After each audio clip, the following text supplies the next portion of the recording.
नमस्कार दोस्तों, मैं अर्जुन आपका स्वागत करता हूँ हिस्ट्री बाय अर्जुन के यूट्यूब चैनल में। तो दोस्तों आज की हमारी क्लास है वैदिक सभ्यता के बारे में। जो है दोस्तों आज की हमारी दूसरी क्लास है। तो दोस्तों वीडियो को अंत तक जरूर देखना ताकि सभी क्वेश्चन जो है आपको आसानी से याद हो जाएं। साथ ही दोस्तों अगर आप हमारे चैनल पर पहली बार आए तो हमारे चैनल को भी सब्सक्राइब कर लीजिएगा, साथ ही बेल आइकन को प्रेस कर लीजिएगा ताकि हमारे आने वाले वीडियो का नोटिफिकेशन जो है आप तक पहुँचता रहे। तो चलिए दोस्तों वीडियो को स्टार्ट करते हैं। यानी आज की हमारी क्लास है वैदिक सभ्यता के बारे में, जो है दूसरी क्लास है। और यदि इससे पहले की हम बात करते हैं, यानी वैदिक सभ्यता की हमने पहली क्लास में जाना था कि वैदिक सभ्यता को जो है हमने दो भागों में बांटकर हमको पढ़ना है। पहला है ऋग्वेदिक काल, जिसका समय जो है 1520 से लेकर 1000 BC तक जो है रहेगा। और इस ऋग्वेदिक काल की यदि बात करते हैं तो इसमें जो है हम ऋग्वेद के बारे में जानेंगे। और दूसरा था दोस्तों उत्तर वैदिक काल, यानी दूसरा भाग है उत्तर वैदिक काल, जिसका समय जो है 1000 BC से लेकर 500 BC तक जो है रहेगा। और इसमें जो है हम तीन वेदों के बारे में जानेंगे, सामवेद, यजुर्वेद और अथर्ववेद के बारे में। साथ ही हमने जाना था कि वेदों का संकलन जो है किसने किया था।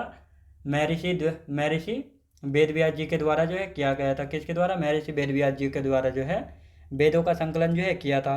हमने जाना था जो वैदिक सभ्यता है किस प्रकार की सभ्यता थी, ग्रामीण या शहरी? तो ग्रामीण थी। यहाँ की भाषा थी संस्कृत। आर्य कहाँ से आए थे? मध्य एशिया से आए थे। किसके अनुसार? मैक्स मूलर के अनुसार जो है आए थे।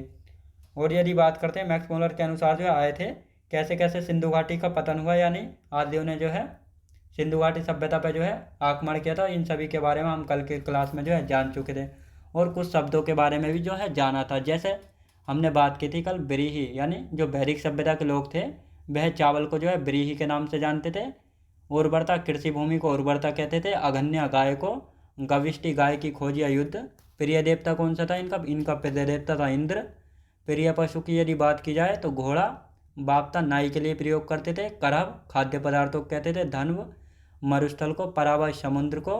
पेय पदार्थ सोमरस। वस्त्र ऊनी और सूती। याद रखें दोस्तों, अब इन सभी के बारे में जो है हमें जानना है। तो लिखना स्टार्ट करते हैं और हेडिंग डाल लेंगे वैदिक सभ्यता की। जो है आज की हमारी दूसरी क्लास है, तो हेडिंग डालेंगे वैदिक सभ्यता।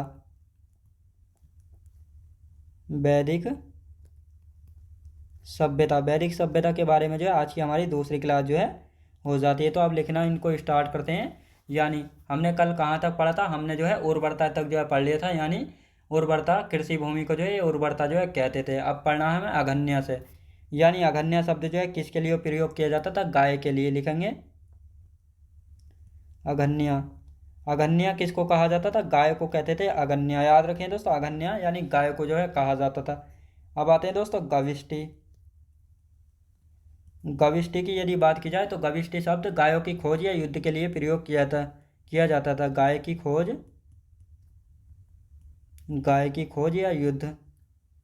यानी इस समय दोस्तों गाय को जो है संपत्ति जो है माना जाता था। और गाय के लिए जो है राजा महाराजाओं में जो है युद्ध छिड़ जाते थे। और इनके प्रिय देवता कौन थे? लिखेंगे प्रिय प्रिय देवता। प्रिय देवता की यदि बात की जाए तो प्रिय देवता कौन थे? इंद्र। याद रखें दोस्तों, यानी ऋग्वैदिक काल के प्रिय देवता कौन थे? तो इंद्र थे। कौन थे दोस्तों? इंद्र देवता। इनके प्रिय पशु की यदि बात की जाए तो प्रिय पशु भी देख लेते हैं। प्रिय पशु, इनका प्रिय पशु कौन था? घोड़ा था। याद रखें दोस्तों, घोड़ा जो है इनका प्रिय पशु जो है माना गया। किनका माना गया है दोस्तों? ऋग्वैदिक काल के लोगों के। अब बात आती है दोस्तों बाप्ता। बाप्ता शब्द जो है किसके लिए प्रयोग किया जाता था? इस प्रकार से पूछा जाता है, बाप्ता शब्द किसके लिए प्रयोग किया जाता है? नाई के लिए किया जाता था। वाप्ता, याद रखें दोस्तों, वाप्ता शब्द जो है किसके लिए? नाई के लिए प्रयोग किया जाता था, बार्बर के लिए। याद रखेंगे। अब यहाँ पर बात आती है करहब। करहब शब्द जो है किसके लिए प्रयोग किया जाता था? खाद्य पदार्थों के लिए। खाद्य पदार्थों के लिए जो है करहब शब्द का जो है प्रयोग किया जाता था। धन्व शब्द किसके लिए प्रयोग किया जाता था? यहाँ पर बात हो रही है धन्व। धन्व शब्द की बात की जाती थी मरुस्थल के लिए। यानी मरुस्थल को जो है धन्व कहा जाता था। क्या कहा जाता था दोस्तों? धन्व जो है कहा जाता था। परावत की यदि बात की जाए, परावत शब्द जो है किसके लिए प्रयोग किया जाता था? समुद्र के लिए। किसके दोस्तों? समुद्र के लिए जो है परावत शब्द का जो है प्रयोग किया जाता था। और पेय पदार्थ किसको कहा जाता था? सोमरस को जो है पेय पदार्थ कहते थे। लिखेंगे पेय पेय पदार्थ जो है किसको? सोमरस को कहते थे। किसको दोस्तों? सोम रस को जो है पेय पदार्थ कहते थे। किसको? सोमरस को जो है पेय पदार्थ जो है कहते थे। अब बात आती है वस्त्र की। ये वस्त्र जो है कैसे पहनते थे? ऊनी व सूती वस्त्र पहनते थे। ऊनी व सूती वस्त्र जो है पहनते थे। याद रखें दोस्तों, ऊनी व सूती वस्त्र जो है पहनते थे। अब देखेंगे, यानी वैदिक सभ्यता में जो है अगन्या किसको कहा जाता था? गाय को जो है अगन्या जो है कहा जाता था। गविष्टि, गायों की खोज या गायों के लिए युद्ध करने के लिए जो है गविष्टि शब्द का जो है प्रयोग जो है किया गया है। इनके प्रिय देवता कौन थे? इंद्र जो है इनके प्रिय देवता थे। प्रिय पशु की यदि बात की जाए, प्रिय पशु जो है इनका घोड़ा था। और बापता शब्द जो है नाई के लिए प्रयोग जो है किया जाता था। किसके लिए? नाई के लिए। करप शब्द किसके लिए? खाद्य पदार्थों के लिए जो है करप शब्द का जो है प्रयोग किया गया है। धन्व शब्द जो है किसके लिए प्रयोग किया जाता था? मरुस्थल को जो है धन्व कहा जाता था। यहाँ पर परावत की यदि बात की जाती है, परावत समुद्र के लिए जो है परावत शब्द का जो है प्रयोग किया जाता था। पेय पदार्थ की यदि बात आती है तो सोमरस को जो है पेय पदार्थ कहा जाता था। और यहाँ के लोग वस्त्र यानी कपड़े कैसे पहनते थे? सूती यानी ऊनी और सूती कपड़े जो है पहनते थे। अब बात आती है दोस्तों ऋग्वेदिक कालीन नदियाँ, यानी ऋग्वेद काल में जो है प्राचीन नदियों के प्राचीन नाम और वर्तमान नाम देख लेते हैं। यानी प्राचीन काल में यानी ऋग्वेदिक काल में जो है नदियों को किस नामों से जाना जाता है, तो और वर्तमान नाम में जो है इन नदियों को किन नामों से जो है जाना जाता है। जैसा हम एग्जाम्पल लेते हैं सिंधु नदी। सिंधु नदी को जो है प्राचीन काल में सिंध, हिरण्य और हिरब जो है कहा जाता था। लेकिन वर्तमान की यदि बात की जाए तो वर्तमान में जो है सिंधु नदी के नाम से जाना जाता है। परुष्णी नदी किस नदी को जाना जाता था? रावी नदी को। झेलम को जो है पहले क्या जाना जाता था? बितास्ता के नाम से। बितास्ता के नाम से जो है जाना जाता। गंडक को सदानीरा के नाम से जो है जाना जाता था। घग्गर नदी को दुष्दत्ती के नाम से जाना जाता था। क्रैमू को जो है यानी जो कुल्लम नदी है इसको क्रैमू के नाम से जाना जाता था। काबुल नदी को कुभा के नाम से जाना जाता था। स्वात नदी को सुवस्तु के नाम से। चिनाब नदी को अस्किनी या अस्किनी के नाम से जो है जाना जाता था। गोमती नदी को प्राचीन काल में गोमत के नाम से जाना जाता था। ब्यास नदी को बिपाशा के नाम से। यहाँ से एग्जाम में पूछा जाता है कि बिपाशा जो है किस नदी का प्राचीन नाम है, तो आपको पता होना चाहिए कि बिपाशा जो है किस नदी का प्राचीन नाम है? ब्यास नदी का प्राचीन नाम है बिपाशा। सतलुज नदी का प्राचीन नाम क्या है दोस्तों? सतुद्री। और सरस्वती का प्राचीन नाम की यदि बात की जाए, देवी तमा या मातेतमा के नाम से जो है सरस्वती नदी को प्राचीन काल में जो है जाना जाता था। अब इनको यहाँ पे एक बार लिख लेते हैं, ऋग्वेदिक कालीन नदियाँ। हेडिंग डालेंगे दोस्तों यहाँ पे ऋग्वेदिक कालीन नदियाँ।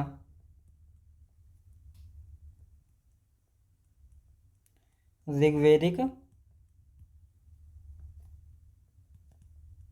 कालीन नदियाँ, यानी ऋग्वेदिक कालीन नदियाँ के बारे में देख लेते हैं। यानी प्राचीन काल में किस नामों से जो है जानी जाती थी और वर्तमान में जो है किस नामों से जो है जानी जाती हैं। तो यहाँ पर प्राचीन नाम और इधर हो जाता है दोस्तों वर्तमान नाम, यानी वर्तमान में जो है किस नाम से जो है जानी जाती हैं। अब एक एक करके जो इन सभी को लिखना स्टार्ट करते हैं। तो सबसे पहले आती है दोस्तों सिंध या सिंध, सिंध, हिरण्य या हिरब, हिरण्य या हिरब। इसको जो है किस नाम से जाना जाता है? तो वर्तमान में यदि बात की जाए तो सिंधु नदी के नाम से जाना जाता है दोस्तों। किस नाम से? सिंधु नदी के नाम से जाना जाता है। किसको जाना जाता है? सिंध नदी को, जो कि प्राचीन में इसका नाम सिंध था। परुष्णी की यदि बात की जाए, परुष्णी परुष्णी को जो है दोस्तों वर्तमान में किस नाम से जाना जाता है? रावी नदी के नाम से जाना जाता है। किस नाम से जाना जाता है? रावी नदी के नाम से। किस नाम से दोस्तों? रावी नदी के नाम से जाना जाता है परुष्णी को वर्तमान में। बितास्ता, यहाँ पर आती है बितास्ता। बितास्ता नदी की यदि बात की जाए तो वर्तमान में इसको किस नाम से जाना जाता है? झेलम के नाम से। याद रखें दोस्तों, झेलम नदी को जो है प्राचीन काल में किस नाम से जाना जाता था? बितास्ता के नाम से जो है जाना जाता था। अब बात आती है सदा नीरा की। सदा नीरा, यानी जो प्राचीन काल में सदा नीरा नदी थी इसको वर्तमान काल में किस नाम से जाना जाता है? गंडक के नाम से। याद रखें दोस्तों, गंडक, जो गंडक नदी है वर्तमान में इसको जो है प्राचीन काल में सदा नीरा के नाम से जो है जाना जाता था। किस नाम से दोस्तों? सदा नीरा के नाम से। दुष्दत्ती की यदि बात की जाए तो वर्तमान में इसको किस नाम से जाना जाता है? घग्गर के नाम से। याद रखें दोस्तों, घग्गर के नाम से जो है जाना जाता है दुष्दत्ती को। किसको? दुष्दत्ती को। क्रैमू की यदि बात की जाए,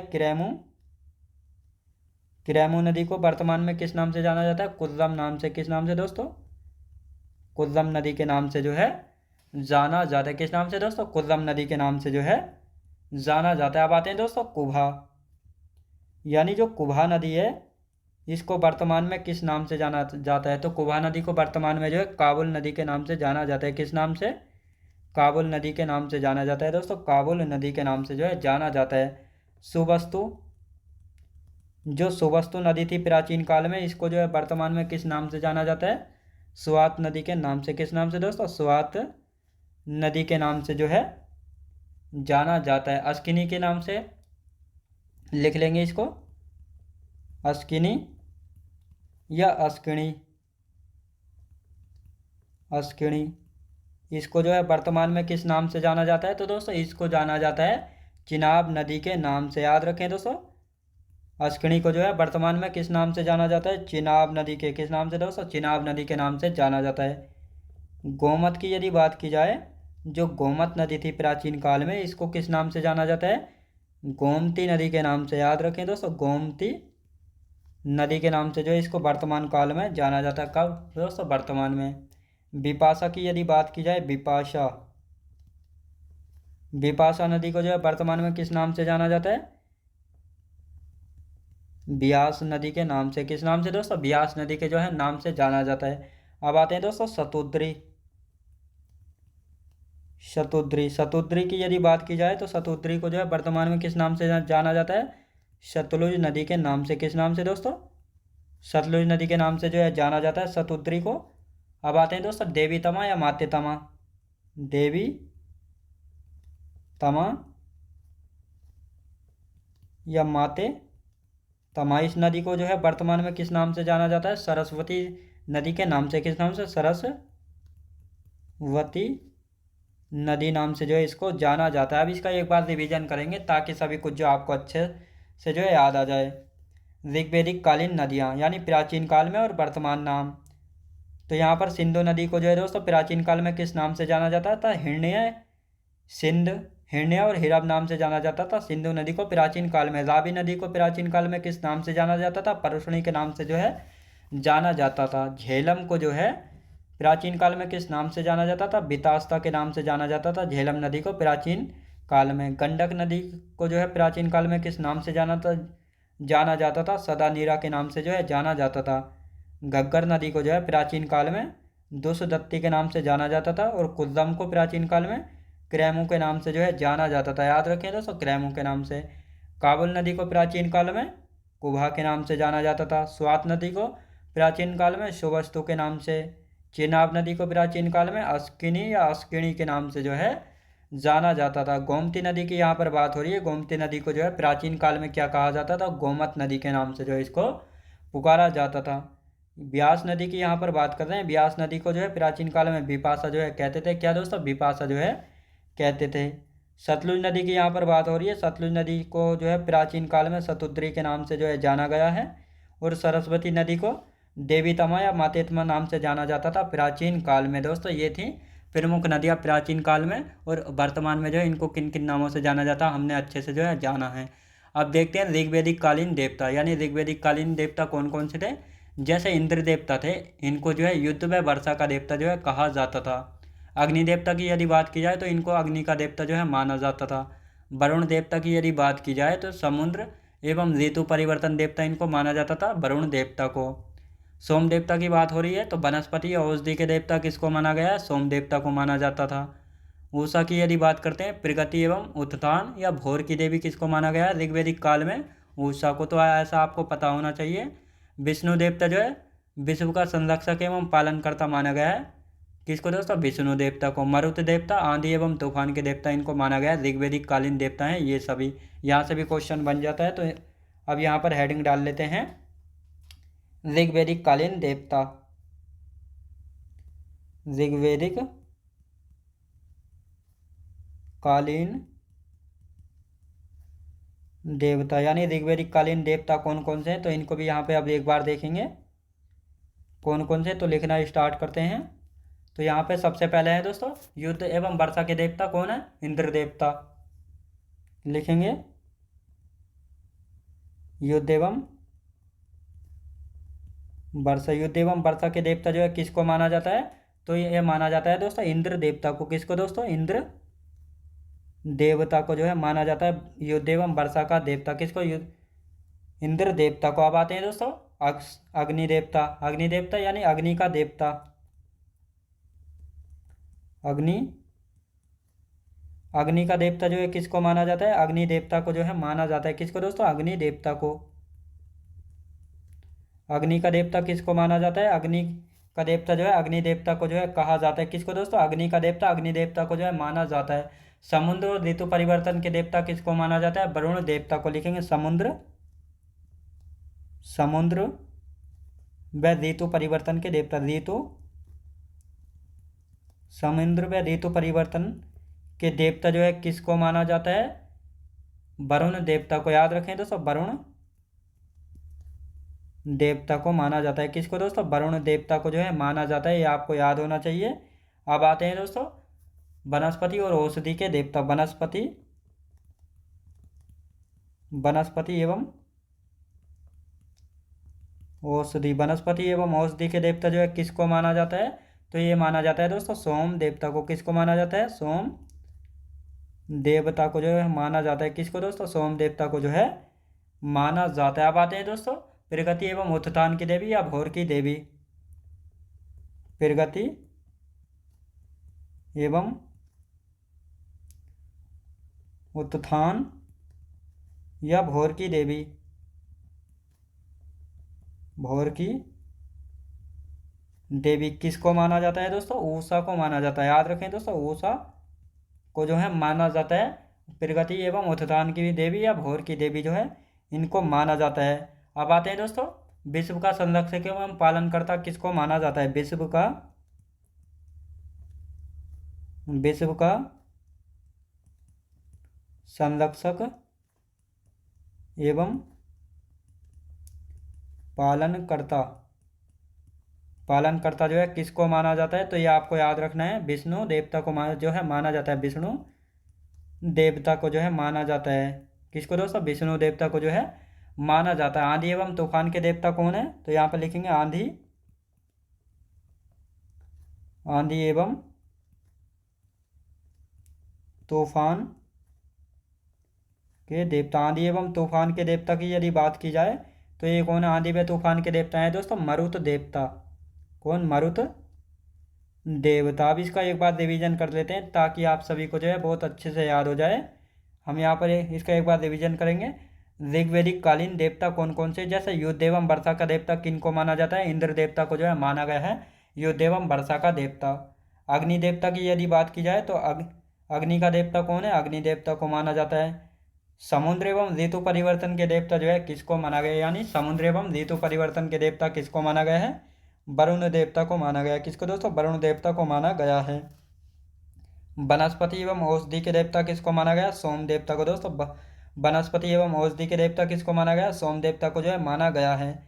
प्रगति एवं उत्थान की देवी और भोर की देवी किसको माना गया? उषा को। किसको दोस्तों? उषा को जो है माना गया है। विश्व का संरक्षक एवं पालनकर्ता किसको माना गया? विष्णु देवता को जो है विश्व का संरक्षक एवं पालनकर्ता माना गया है। आंधी एवं तूफान के देवता किसको माना गया? मरुत देवता को जो है आंधी एवं तूफान का देवता जो है माना गया है। याद रखेंगे। अब आते हैं दोस्तों ऋग्वेद में शब्दों का वर्णन। यानी ऋग्वेद में जो है कुछ शब्द ऐसे हैं, यानी कौन से शब्द का जो है कितनी बार वर्णन किया गया है। तो इस प्रकार जो है यहाँ से क्वेश्चन बनते हैं, तो इनको भी जो है यहाँ पर लिख लेते हैं। जैसे ऋग्वेद में शब्दों का वर्णन। जैसे दोस्तों ऋग्वेद में जो है आद्य शब्द का वर्णन जो है 36 बार आया है। इंद्रदेव का वर्णन जो है क्या बार आया है? इंद्र शब्द का वर्णन आया 250 बार। अग्नि शब्द का वर्णन क्या बार आया? 200 बार।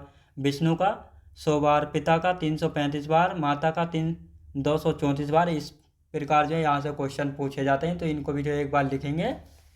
अब हेडिंग डाल लेते हैं ऋग्वेद में शब्दों का वर्णन। न्यू हेडिंग डाल लेते हैं यहाँ पे। ऋग्वेद में शब्दों का वर्णन। ऋग्वेद में जो है शब्दों का वर्णन, यानी कौन से शब्द का जो है कितनी बार वर्णन किया गया ऋग्वेद में, इसके बारे में हम यहाँ से जो हमको पता लगेगा। तो आप लिखना स्टार्ट करते हैं। यहाँ पर आद्य शब्द की बात हो रही है, तो ऋग्वेद में जो है आद्य शब्द कितनी बार आया है? 36 बार। कितनी बार आया दोस्तों? 36 बार जो है आया है। अब बात आती है इंद्र की। इंद्र शब्द जो है ऋग्वेद में कितनी बार आया? 250 बार। यानी ऋग्वेद में जो है इंद्र शब्द का वर्णन कितनी बार किया गया? 250 बार। अब यहाँ पर बात आती है अग्नि की, यानी अग्नि का जो है क्या बार वर्णन आया? 200 बार जो है अग्नि का वर्णन आया है।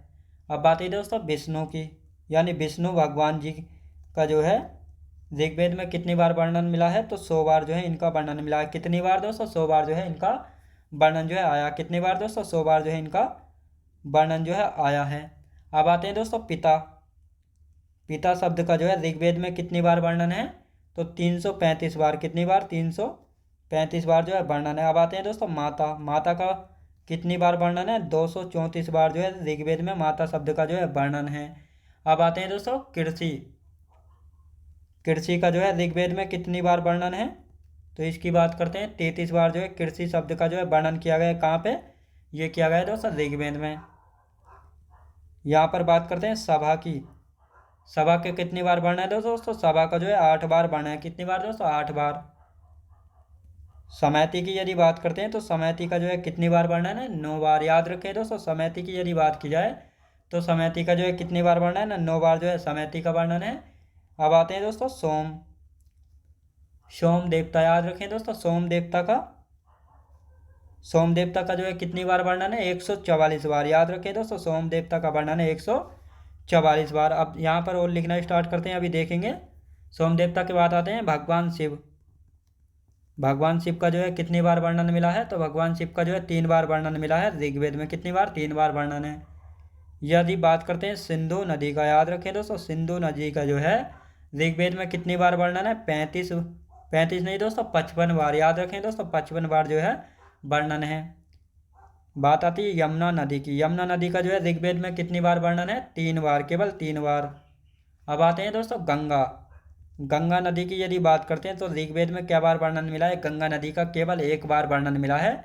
कहाँ पे दोस्तों? ऋग्वेद में। अब बात आती है सरस्वती नदी की। सरस्वती नदी का जो है ऋग्वेद में कितनी बार वर्णन है? 50 बार वर्णन मिला है सरस्वती नदी का ऋग्वेद में। राष्ट्र शब्द, यानी जो राष्ट्र शब्द है इसका ऋग्वेद में क्या बार वर्णन आया? 10 बार जो है इसका वर्णन जो है आया है। ग्राम शब्द का जो है ऋग्वेद में कितनी बार वर्णन मिला है? 13 बार। कितनी बार दोस्तों? 13 बार जो है ग्राम शब्द का ऋग्वेद में वर्णन जो है आया है। अब आते हैं दोस्तों ब्राह्मण शब्द का जो है ऋग्वेद में कितनी बार वर्णन है? 15 बार। कितनी बार दोस्तों? 15 बार जो है वर्णन है। अब आते हैं दोस्तों जन शब्द। जन की यदि बात की जाए तो जन शब्द का जो है 275 बार जो है वर्णन मिला है। कहाँ पे दोस्तों? ऋग्वेद में। अब आते हैं दोस्तों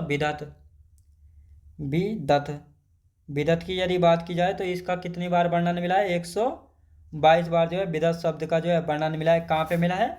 ऋग्वेद में। अब यहाँ पर हम बात कर रहे हैं दोस्तों ऋग्वेद में जो है शब्दों का वर्णन, यानी कौन सा शब्द जो है ऋग्वेद में कितनी बार जो है आया है। तो आर्य शब्द की बात की जाए तो 36 बार जो है आर्य शब्द आया है। इंद्र की बात की जाए, इंद्र देवता का 250 बार जो वर्णन मिला है। अग्नि देवता की बात की जाए तो 200 बार। विष्णु देवता की बात की जाए तो इनका 100 बार वर्णन आया है ऋग्वेद में। पिता शब्द की बात की जाए तो 335 बार जो है इनका वर्णन यहाँ पर देखने को मिला है। माता शब्द की बात आती है तो माता शब्द का वर्णन जो है ऋग्वेद में 234 बार आया है। कृषि शब्द की बात आ जाए तो 33 बार जो है इनका वर्णन आया है। सभा शब्द की यदि बात की जाए तो 8 बार जो है सभा शब्द का वर्णन मिला है ऋग्वेद में। समैति शब्द की बात ये आए तो दोस्तों समैति शब्द की 9 बार इसका वर्णन है। सोम देवता की बात आती है तो 144 बार जो है इनका वर्णन मिला है। भगवान शिव की बात की जाए तो 3 बार वर्णन आया है। सिंधु नदी की बात आती है तो सिंधु नदी जो है 55 बार इसका वर्णन जो है आया है ऋग्वेद में। यमुना नदी की बात की जाए तो 3 बार वर्णन है। और गंगा नदी की बात आए तो 1 बार वर्णन मिलता है ऋग्वेद में गंगा नदी का, याद रखेंगे। अब बात आती है दोस्तों सरस्वती नदी। सरस्वती नदी की बात की जाती है तो 50 बार वर्णन मिलता है ऋग्वेद में सरस्वती नदी का। राष्ट्र शब्द का क्या बार वर्णन है? 10 बार वर्णन आया है राष्ट्र शब्द का। ग्राम शब्द की बात आती है तो 13 बार जो है ग्राम शब्द का वर्णन मिला है। ब्राह्मण शब्द का 15 बार वर्णन है। जन शब्द का जो है 275 बार वर्णन है। और विदत की यदि बात की जाए तो 122 बार जो है इसका वर्णन मिलता है। आप देखते हैं दोस्तों उपनिषदों की यदि बात करते हैं तो उपनिषद का सबसे पहले देखेंगे उपनिषद होता क्या है। उपनिषद का अर्थ है दोस्तों गुरु के समीप बैठकर शिक्षा प्राप्त करना ही जो है दोस्तों क्या कहलाता है? उपनिषद जो है कहलाता है। अब यहाँ पर बात आती है उपनिषदों की कुल संख्या की। तो उपनिषदों की कुल संख्या 108, यानी उपनिषदों की कुल संख्या कितनी है, 108 है। अब इनमें से बात करते हैं, 4 उपनिषद तो है केवल गद्य में, 2 उपनिषद गद्य एवं पद दोनों में हैं, जिनको चंपू काव्य का उदाहरण जो है कहा जाता है। यानी दोस्तों जी, जब कोई भी चीज़ जो है, जैसे कोई भी उपनिषद मान लेते हैं गद्य व पद दोनों में होता है, तो वह चंपू काव्य का जो है उदाहरण होता है। तो 2 उपनिषद ऐसे हैं जो कि गद्य व पद दोनों में हैं और चंपू काव्य का उदाहरण है। और जो बाकी के 102 उपनिषद हैं वे सिर्फ पद में है। याद रखें दोस्तों, वे सिर्फ पद में हैं। अब 4 उपनिषद कौन कौन से हैं जो कि 4 उपनिषद कौन कौन से हैं जो कि गद्य में हैं, तो इनकी बात करते हैं। गद्य वाले 4 उपनिषद हैं। एक है कठोपनिषद, यहाँ से जो है यम नचिकेता संवाद जो है मिलता है। यम नचिकेता संवाद किस उपनिषद से लिए गए, तो इस प्रकार से यहाँ से क्वेश्चन पूछा जाता है और ये पूछा भी गया है। तो यम नचिकेता संवाद जो है कठोपनिषद से जो है मिला है। इस उपनिषद, श्वेतांबर उपनिषद और मैत्रेयणी उपनिषद, तो ये चारों उपनिषद जो है गद्य उपनिषद है, यानी गद्य में है ये चारों उपनिषद, याद रखेंगे। अब आते हैं दोस्तों 2 उपनिषद कौन कौन से हैं जो कि गद्य व पद्य दोनों में हैं। प्रश्न उपनिषद और कैन उपनिषद, ये दोनों जो है चंपू काव्य का उदाहरण है, क्योंकि ये दोनों उपनिषद जो है गद्य व पद दोनों में है। तो अब दोस्तों इनको जो है यहाँ पे लिख लेते हैं। यहाँ पर हेडिंग डालेंगे दोस्तों उपनिषद, हेडिंग डाल लेते हैं उपनिषद। उपनिषद की यदि बात की जाए तो उपनिषद का अर्थ क्या है। उपनिषद का अर्थ है, लिखना स्टार्ट करते हैं। उपनिषद का अर्थ होता है दोस्तों गुरु के समीप बैठकर शिक्षा प्राप्त करना। गुरु के समीप बैठकर शिक्षा प्राप्त करना, याद रखें दोस्तों, गुरु के समीप बैठकर जो है शिक्षा प्राप्त करना। अब इनकी संख्या की यदि बात की जाए, यानी उपनिषदों की संख्या कितनी है, तो आपको पता होना चाहिए। उपनिषदों की संख्या है दोस्तों 108। कितनी है दोस्तों, 108 है। अब इनमें से यदि बात की जाए तो 4 उपनिषद गद्य में है। कितने, 4 उपनिषद जो है, 4 उपनिषद जो है गद्य में है। और यदि बात की जाए 2 उपनिषद जो है गद्य व पद दोनों में है। यानी 2 उपनिषद ऐसे हैं जो कि गद्य व पद दोनों में है, जो कि चंपू काव्य का उदाहरण है। चंपू काव्य का उदाहरण है, याद रखें दोस्तों, जो कि चंपू काव्य का जो है उदाहरण है। और जो बाकी 102 उपनिषद बचे, ये सिर्फ पद में हैं।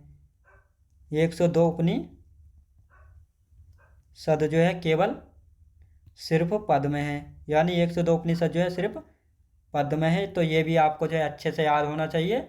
अब ये 4 उपनिषद कौन कौन से हैं जो कि कायम है दोस्तों, ये 4 उपनिषद देख लेते हैं जो कि केवल गद्य में है। तो यहाँ पर हेडिंग डालेंगे 4 उपनिषद जो कि गद्य में है। 4 उपनिषद जो कि गद्य में है, तो कौन कौन से हैं इनको देख लेते हैं यहाँ पे। तो पहला उपनिषद है दोस्तों कठोपनिषद। कठोपनिषद से यहाँ से एक यम नचिकेता संवाद, यम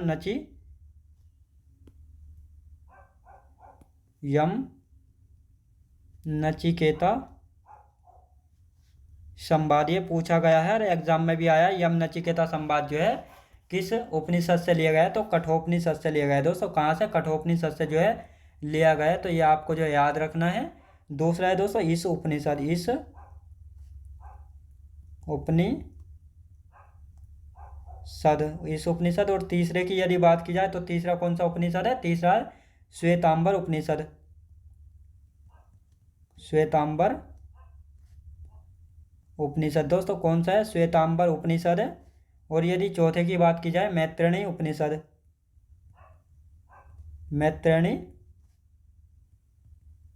उपनिषद, तीसरा कौन सा है, मैत्रेयणी उपनिषद है। अब दोस्तों इनका एक बार जो है रिवीजन करेंगे ताकि अच्छे से याद हो जाए। यहाँ पर उपनिषद की बात की जा रही है, तो उपनिषद का अर्थ है दोस्तों गुरु के समीप बैठकर शिक्षा प्राप्त करना जो है उपनिषद का अर्थ है।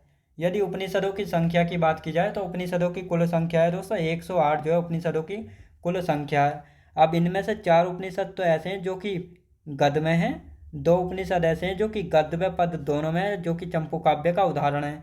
जब कोई भी चीज़ गद्य व पद्य दोनों में होती है वह चंपू काव्य का उदाहरण जो है कहा जाता है। और 102 उपनिषद ऐसे हैं जो कि सिर्फ पद्य में हैं। आप देखेंगे दोस्तों 4 उपनिषद जो कि गद्य में कौन कौन से। एक है कठोपनिषद, जहाँ से जो है यम नचिकेता संवाद जो है लिया गया है, एग्जाम में कई बार पूछा गया है। इस उपनिषद, श्वेतांबर उपनिषद और मैत्रेयी उपनिषद, तो ये चारों उपनिषद जो हैं कैसे हैं, तो ये चारों उपनिषद जो हैं गद्य में है, याद रखेंगे। तो दोस्तों आज का हमारा समय जो है समाप्त हो चुका है और इससे आगे का जो है बाकी हम कल की क्लास में कंटिन्यू करेंगे। तो दोस्तों मैं उम्मीद करता हूँ आपको वीडियो क्वालिटी, कंटेंट वगैरह सभी कुछ आपको पसंद आया होगा। पसंद आया हो तो लाइक, शेयर और सब्सक्राइब करना बिल्कुल भी ना भूलें। साथ ही दोस्तों अगर आप हमारे चैनल पर पहली बार आएँ तो हमारे चैनल को भी सब्सक्राइब कर लीजिएगा।